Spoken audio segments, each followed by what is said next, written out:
Hello everyone.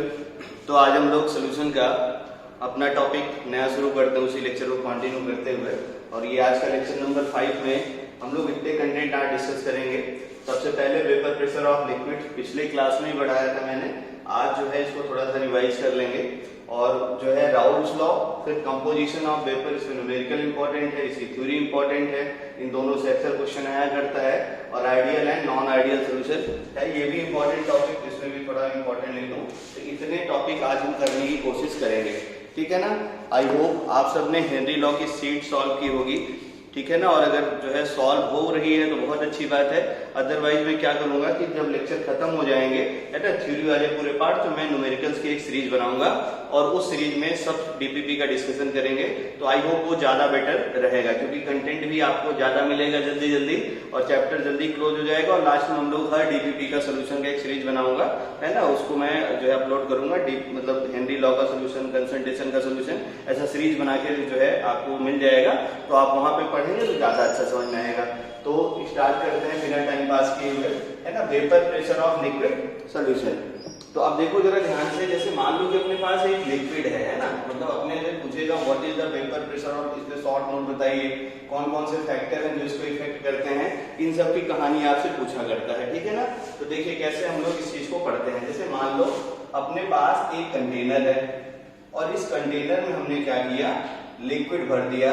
अब इसमें हमने कोई इम्प्योरिटी नहीं भरी, ठीक ना। हमने क्या किया, इसमें प्योर सॉल्वेंट मान लो हमने भर दिया, ठीक ना, प्योर सॉल्वेंट हमने ले लिया, ये तुम्हारा प्योर सॉल्वेंट है। अब देखो क्या होगा, प्योर सॉल्वेंट लिया तो ये सॉल्वेंट का मॉलिक्यूल, मान लो इसका बॉइलिंग पॉइंट बहुत ज्यादा नहीं है, तो क्या होगा कि जो मॉलिक्यूल की एनर्जी ज्यादा होगी, तुम्हें अच्छे से पता है ये मॉलिक्यूल यहाँ वेपर के फॉर्म में जाके कनेक्ट हो जाएगा। तो ये तुम्हारा क्या हो गया, इस लिक्विड का वेपर। और तुम्हें अच्छे से पता है जिस कंडीशन पे, ठीक है ना, rate of vaporisation same as rate of condensation हो जाएगा, उस टाइम पे ये जो वेपर मॉलिक्यूल है इसके सरफेस पे एक प्रेशर लगाएगा और इस प्रेशर को हम लोग क्या बोलते हैं, वेपर प्रेशर। तो इसकी वजह से ये जो वेपर है ना, इसकी वजह से जो इसका वेपर प्रेशर है, यहाँ मैं लिख दे रहा हूँ प्योर सॉल्वेंट का, वो मान लो P नॉट के बराबर है। किसके बराबर है, P नॉट के बराबर। अब देखो हम लोग क्या करते हैं, इसी कंटेनर में, ठीक है ना, इसका दूसरा डायग्राम बनाता हूं मैं। इस कंटेनर में हम लोग क्या करते हैं, प्योर सॉल्वेंट भी है और इसमें थोड़ी बहुत हम लोग इम्प्योरिटी मिक्स कर देते हैं, ठीक है ना। तो इसके अंदर हमारे पास देखो क्या है, इसके अंदर हमारे पास प्योर, बल्कि सॉल्वेंट नहीं है, हम लोग यहाँ बोलेंगे प्योर सॉल्वेंट था और इसमें हम लोग इम्प्योरिटी भी मिक्स कर दे रहे हैं। तो इम्प्योरिटी मिक्स करने का मतलब, उसको देखो मैं ब्लू मार्कर से जो है आपको बना के दिखा दे रहा हूँ। मान लो उसमें हमने क्या किया, इसमें हमने सोल्यूट भी मिक्स कर दिया। ये देखो लिक्विड के मॉलिक्यूल है, इसमें हमने क्या किया, सोल्यूट। तो ये देखो ध्यान से, जो तुम्हारा यानी इस कंटेनर के अंदर क्या है, सोल्यूट है और प्लस क्या है, तुम्हारा सॉल्वेंट है। मतलब ये तुम्हारा अगर ऐसे बोला जाए तो देखो प्योर सोल्यूशन था, यहाँ मैं बोलूँ कि देखो अगर ध्यान से, तो ये प्योर फॉर्म में है और ये देखो क्या हो गया, इम्प्योरिटी अगर मिल गई तो ये क्या हो गया, इम्प्योर फॉर्म में है। तो यहाँ भी वेपोराइजेशन होगा, यहाँ भी हमारे पास वेपोराइजेशन होगा। देखो यहाँ भी वेपोराइजेशन हो रहा है। तो होता क्या है, जैसे मान लो कि जो तुम्हारा सोल्यूट है, ठीक है ना, जो सॉल्वेंट है, ऐसे आप याद रखना कि सॉल्वेंट हमेशा हमें लेना है, ठीक ना। सॉल्वेंट मान लो हम लोग लेते हैं और वो क्या लेते हैं हम लोग, वोलाटाइल। कैसा लेते हैं, वोलाटाइल। और जो सोल्यूट लेंगे, ठीक ना, ये मान लो अपना क्या है, नॉन वोलाटाइल, ठीक ना। सोल्यूट क्या है तुम्हारा, नॉन वोलाटाइल। तो होता क्या है, देखो यहाँ पे वेपर थोड़े ज्यादा पॉइंट बना दो तो इससे क्या होगा, देखो यहाँ वेपर ढेर सारा आएगा।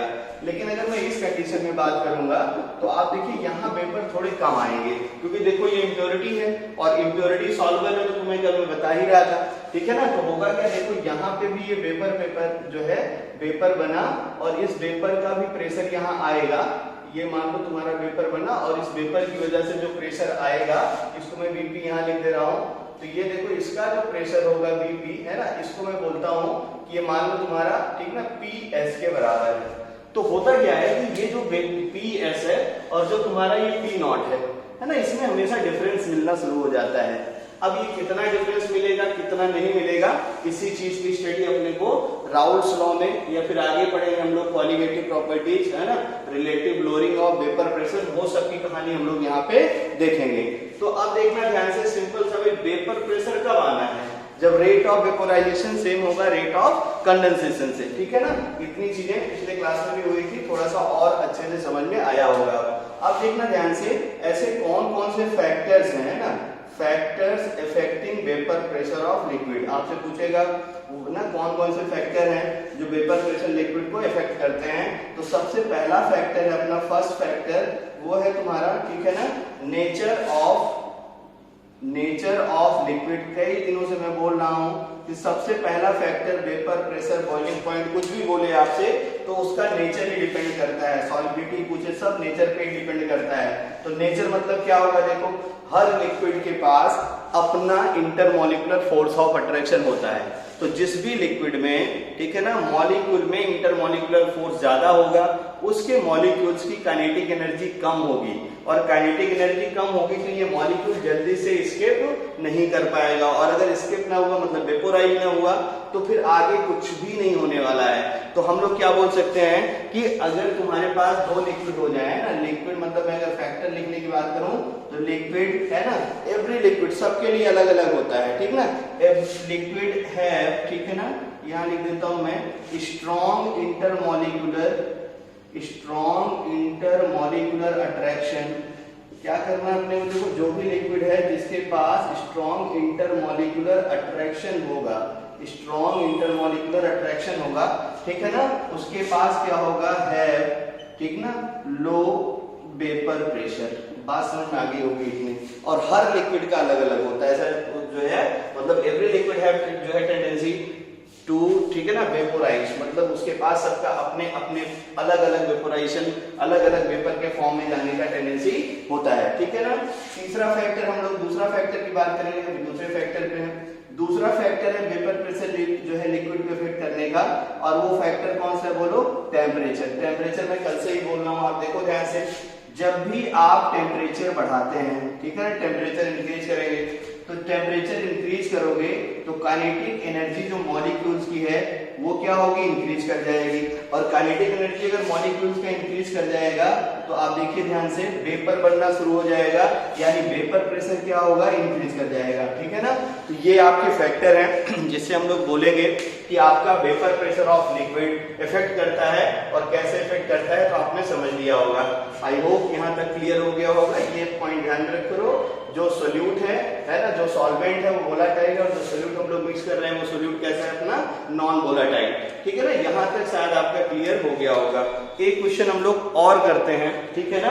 पिछले क्लास में मैंने एक क्वेश्चन छोड़ा था बॉइलिंग पॉइंट का, तो उस क्वेश्चन को भी यहाँ सॉल्व करता हूँ, और एक क्वेश्चन और मैं लिखता हूँ जिसको आपको सॉल्व करना है और अभी, ठीक है ना।